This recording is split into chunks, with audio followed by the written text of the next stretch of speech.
Hey guys, how's it going? On today's video, this is just going to be a follow-up to the HVAC video, which you can find right there of me rebuilding it. Are going to swap the E30 control to a Z3M control. So it's just a bunch of knobs instead of the sliders. Put you on the tripod, let's get this taken apart. I'm going to take all of the bulbs out because we'll move that to the new one. So all you have to do is take your finger and kind of pop up. And then these you'll need a screwdriver for. Go. And then go ahead and pull this 2-pin connector out of the back here. There we go. Nice and easy. Take this plug out the back as well. There we go. That took way too long, but at least it's off now. So again, we'll go ahead and splice. This is a white and a green and brown wire that will splice together for a signal. And then this is just a switch wire, which we will use on the other plug itself. So I'm gonna go ahead, remove the one off the Z3M, and then we'll get back to it. All right, so I got this cable off for the stock E30 right there. Now, as you could see, the way these mount, all right, so this is their stock E30 one. You can see it's a loop and that just sticks onto the controller, whereas the Z3M one uses this, like a pin. So same concept, just a little different. Z3M ones do seem to be quite a bit longer. I don't think that should be an issue. It's all sheathing anyway. So what I did was I cut the front off. I kept the wiring for the lights just in case the E30 ones don't fit. This is the switch over here. So this is your hot, cold, your where you want it to go, and then that's for your fan speed. So let's go ahead and attach the black and the red one, which will be your white, which is so your red one right here, and then your lower black right here, and see if this all works. Okay, on the Z3M one, these two are connected, so they move at the same time. So theoretically, if I were to use the Z3M top, everything would work. It's a very interesting system because, let me take you guys out of the tripod. As you can see here, everything's the same on the top. So you can see how this moved, and this was attached here, so that when this moved, it would move. It's supposed to move both, but obviously I broke it. So, all right, that actually might work because I'll just replace it with the green one, so that if you see here, when the red one moves, the green one goes the opposite direction.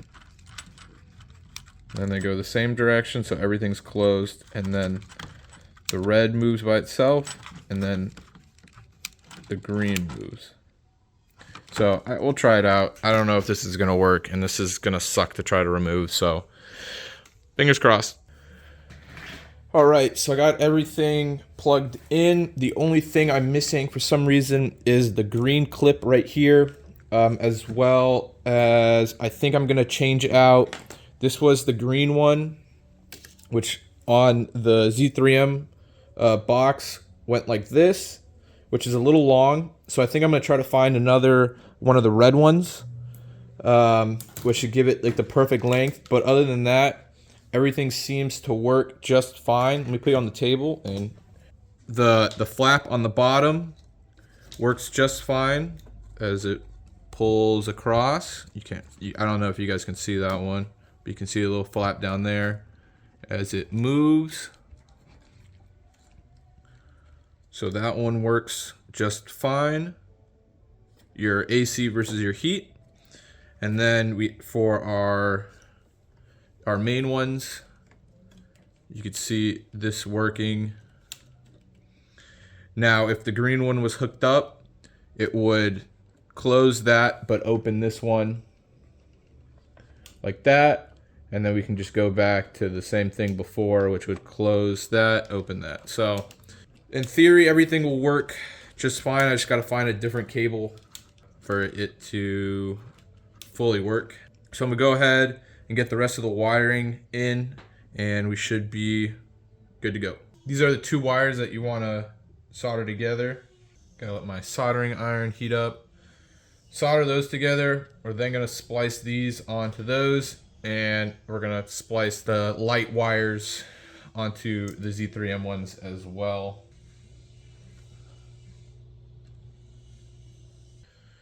So we'll go ahead and wrap it in some Tessa tape and be done with it. Actually, I'm gonna put some heat shrink on it and then wrap it. Now we'll go ahead and I'm gonna do this off camera, but splice these wires together, obviously match the colors, and then I'm gonna cut and splice the light ones together as well, and we will be done. All right, let's go ahead and test it real quick. If you're looking at the plug, there is a green and brown wire, which is your power, and then there's a brown wire, which is your negative.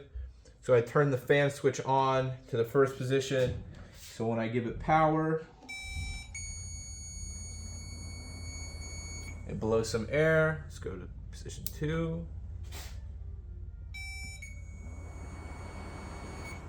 It works. Position 3.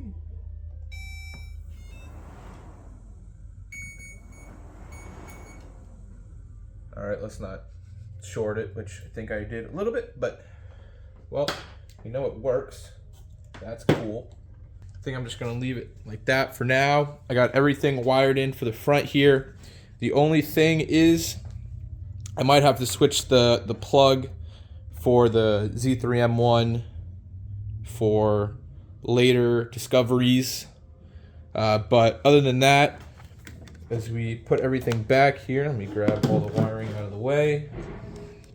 The E30 unit right here just goes right into the hole like it should. If it's lined up properly, it goes in just like the other one did. So I just have to go get some of the tabs so that they turn correctly, and we should be good to go. All right, so I got a new cable set in. Although I realistically paid 60 bucks for 3 cables, thinking that I needed the green clip, and I was hoping to use the red cable as the replacement for the green cable, as I thought it was too long, but red cable's too short, so not using that. And so I basically paid 60 bucks for this little green clip right there, which kind of sucks, but everything now works. The center vent right here, with the green cable, won't perfectly close and won't perfectly, it'll open more than it'll perfectly close. So what I did was I pulled the sheath out from here and I just barely put it back in, and I glued all the way around it because it needs a 1/4 to a 1/2 inch spacer. But the problem was I tried, cutting a little piece off and then spacing it and putting it back on, but it would just push the wire away. So I glued this. This is now ready to go, so I'll just stick that back in here. And it broke. The glue broke. Back to the drawing board. Well, since the glue didn't work, I just spaced it off, so when you press this clip in, just leave the rod kind of just barely in there and the rest of it cable. So it kind of leaves you with just that little gap right here that's not perfectly closed, but that's fine. At least it'll pretty much do the job. I guess we'll see once air is actually flowing how much comes up, but at least it's something different. So hopefully everything else works. As you can see, those open, those close. This one opens, and then these open, and that closes, and you can see just barely that little gap right there. So some air will travel up. That's okay. That is basically it. That's the conversion. Everything pretty much goes nice and simply once you switch the cables out. One day I might try to find another cable That's just, the sheathing is just slightly longer, and it should be perfect and ready to go. That concludes this video of converting your slides to Z3M controls or Z3 controls. So if you guys have any questions, put them down in the comments. And don't forget to like and subscribe. Thank you guys for watching. Have a great day.